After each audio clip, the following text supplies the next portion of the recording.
Awe nos workshop, nos ting participante ng kuta di DTP, nos Departamento de Transportação Público, Ture Hoofden, tambe di MFA managers ko assistant managers, e tambe turnos HBK Hoofden.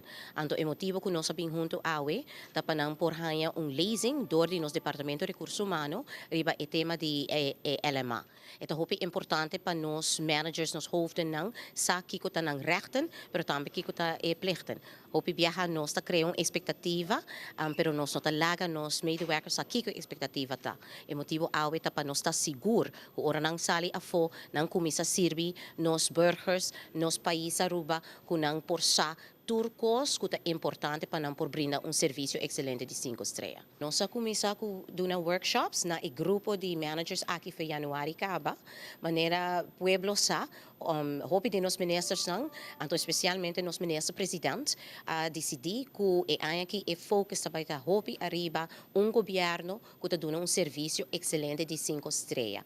Anto a base de essay, nossa kumisa na Januari ku diferente workshops, anto unda nos a kumisa duna lezingen pa nos managers, nos hoofden, pa nang por compreender kiko ta serviço excelente 5 estrelas para o governo, então é importante para nós tur por começar duna e tipo de serviço e nível de serviço é na pueblo de Aruba. Nós guardo acerca primeiramente Dr. Michelle Brooks, que trabalha na Bureau de Benpres, para por facilitar workshop over die LMA. LMA é Landsverordening Materieel Ambtenarenrecht, que onder visa de derecho e obrigationen die ambtenaar.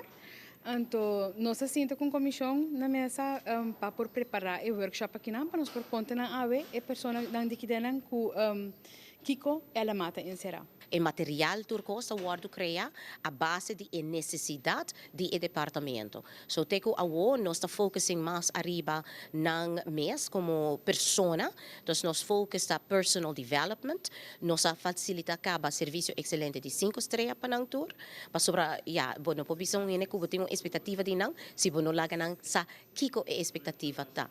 Anto awe of course nós laga Departamento de Recursos Humanos 30, anto pa nang porduna mas informasyon tambe na nang como empleado de governo ng benefício não. Nós está willing sampar para dar informação. Pessoalmente quero que o hopi bom também para como ambtenaar contratante de governo para você poder direito não. Não somente sei, pero também boa obrigação não. Onde que eu tenho que cumprir com ele para botar não é bom ambtenaar.